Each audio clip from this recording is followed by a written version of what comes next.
인도의 고산지대이자 중국과의 분쟁 지역인 라다크에 최근 중국산 자주포 대대가 전진 배치되었다는 소식이 전해졌습니다. 라다크는 인도 북서부에 위치하고 있으며 북쪽은 카라코람 산맥, 남쪽은 히말라야 산맥으로 둘러싸인 지역으로 해발 4,000m 정도의 고지대입니다. 3년 전 인도군과 중국군이 몽둥이를 들고 난투극을 벌인 뒤 양국군은 무기를 진강 배치하며 긴장감을 높이고 있는 상황이죠. 라다크 지역은 산맥 정중앙에 위치해 있어 항공기는 물론이고 전차 역시 쉽게 움직이기 어려운 지대인지라 포격전이 승패를 가른다는 평가를 받고 있습니다. 이런 와중에 중국의 자주포 대대가 뜬금없는 전진 배치로 이목을 끌고 있는 것이죠. 인도의 군사 오신트 무칸보 1987은 지난 9월 10일 한 장의 사진을 게시했습니다. 해당 게시글에는 중국 포대대가 LAC에서 10km 떨어진 곳에 배치되었고 확실히 말할 순 없지만 PLJ-4호로 보이며 대략 15대에서 18대 정도라고 했습니다. 그러나 중국산 자주포의 전진 배치로 긴장해야 할 인도는 오히려 해당 사진을 보고 안도감을 금치 못하고 있는데요. 안도감을 넘어 폭소를 유발시키는 중공군의 실체도 폭로되고 있습니다. 우선 눈여겨보아야 할 점은 40km 이상의 사거리를 지녔다고 주장하는 중국의 PLJ-4호 자주포가 분쟁 지역과 불과 10km 떨어진 곳으로 전진해서 배치되었다는 것입니다. 이런 근접한 사거리는 최신 155mm 52구경장 자주포의 사격 반경 안에 들어가는 것은 말할 것도 없고 구형 견인포에도 타격을 받을 수 있는 위치입니다. 그럼 중국은 왜 굳이 이런 위험을 감수하는 것일까요? 이에 한 지리학 전문가는 현재 중국 자주포가 해발 16,000피트 이상의 고도 4,800m에 위치해 있으며 그 앞을 지나가는 산맥 높이는 18,000피트를 넘어서 어느 곳은 19,000피트 이상까지 높아지는 데다 포 위치로부터 거리는 상대적으로 좁은 계곡에 있고 그곳에서 포는 모든 방향의 산등을 넘어가기 위해 상당한 고도에서 발사해야 하며 이는 결국 중국산 자주포의 사거리에 영향을 미칠 것이라고 분석하였습니다. 즉 이론상 사거리 40km로 알려진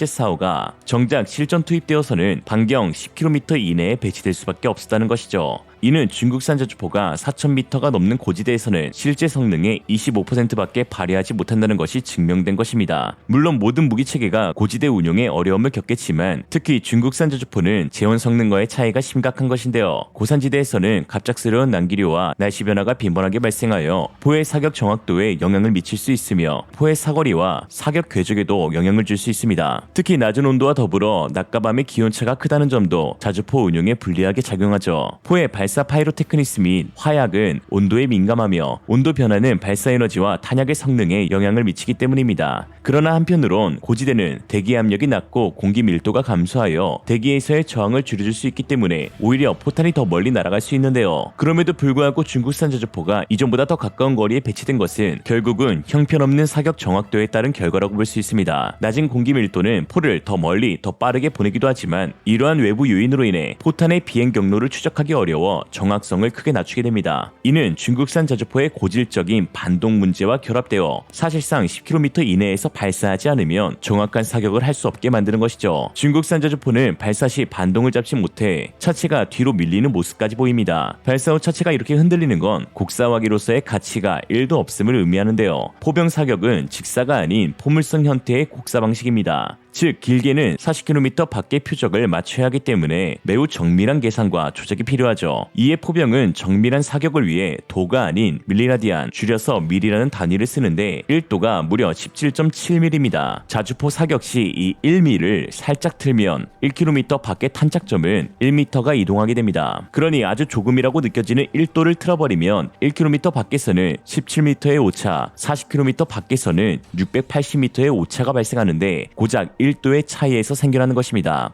상황이 이렇다 보니 흔들거리는 중국산 자주포를 저 멀리 배치할 수 없었던 것이죠. 자칫 잘못하다가 진짜 라다크 국경선 전방에 배치된 포병 전력들을 전부 자기 손으로 몰살시킬 수 있기 때문입니다. 또한 공개된 사진을 통해 알 수 있는 또 다른 한 가지 사실이 있었는데 중공군의 실전 경험이 매우 부족하다는 것입니다. 한 네티즌은 중국 포병들이 하천 밑바닥에 여러 참호를 만들었다며 폭소를 금치 못했고 이내 실제 전투에서 중공군이 러시아인보다 더 큰 실수를 저지를까 걱정된다고 비웃었습니다. 숨을 구멍을 만들어 놓는 것 자체가 문제가 되는 것은 아니지만 문제는 그 구멍을 만들 위치가 하천 밑바닥이라는 것입니다. 일반적으로 군사 전략에서는 방어를 위한 구조물을 조심스럽게 선택하고 위치를 결정합니다. 하천 밑바닥은 자연적으로 물이 흐르는 곳으로 비가 오면 그 지역은 빨리 침수될 수 있고 상황에 따라 그 구조물을 사용하는 것이 더 어려울 수가 있죠. 한마디로 중국이 중국했다. 이처럼 고산지대에서의 중국산 PLJ-45의 치명적 리스크가 증명된 반면 인도군이 운용하고 있는 한국산 K9 저주포는 오히려 물 만난 물고기처럼 모든 상황에서 탁월한 운용 능력을 보여주어 화제가 되고 있습니다. 지난 8월 5일 인도 매체 아니의 기자 아직쿠마르 두베이는 자신의 SNS에 K9 저주포의 영상을 게재하면서 K9 바지라와 함께 라다크 산맥에서 촬영한 영상이다. 저주포 평가는 일반적으로 사막과 평야를 대상으로 이루어지지만 인도 육군은 LAC의 긴급한 상황을 고려하여 산악 배치용으로도 평가를 마쳤다. 그 결과 K9 저주포는 매우 탁월한 성능을 보여주었고 도입된 저주포 중 많은 대수가 현재 육군을 위해 LAC에 배치 중이다 라고 했습니다. 이 글을 본 인도 네티즌들 역시 크게 만족감을 드러내며 정말 엄청나다 따봉, 역시 라다크 상황을 고려하면 K9 저주포지 왜 내가 자주포보다 당신의 얼굴을 더 많이 봐야 합니까? 라고 했습니다. 이처럼 K9 저주포의 고산지대의 탁월한 운용 능력은 인도 매체 사이에서도 화제가 되고 있는데요. 지난 1월 인도 매체 로크만 뉴스는 K9 바지라포의 특징은 라다크의 높은 언덕에도 배치된다는 것이다. 최근 시험 평가에서는 동부 라다크 16,000피트 높이의 지역에서 시험 발사가 이루어졌고 그 범위는 최대 50km에 이르렀다라고 했습니다. 고산지대에서 중국산 자주포는 제 성능의 25%밖에 발휘하지 못했지만 오히려 K9은 기존 대비 10km 정도 더 늘어난 것이죠. 사실 인도군의 자주포 도입 사업은 엄청나게 까다로운 현지 테스트로 악명을 떨쳤습니다. 러시아의 투S-19 무스타에스가 경쟁 상대였는데 특정 기술, 발사 속도, 정확도와 기동성 등에서 K9이 크게 앞서면서 최종적으로 선택되었죠. 테스트 가운데 사막이나 험지에서의 극복 시험도 진행되었는데 K9 자주포만 성공하기도 하였습니다. 당시 현지 테스트에 참가한 이중영 기감은 모든 해외 테스트 가운데 인도에서 진행된 테스트가 가장 기억에 많이 남는다고 말할 정도로 혹독한 환경에서의 테스트가 진행되었죠. 인도 사격 시험 평가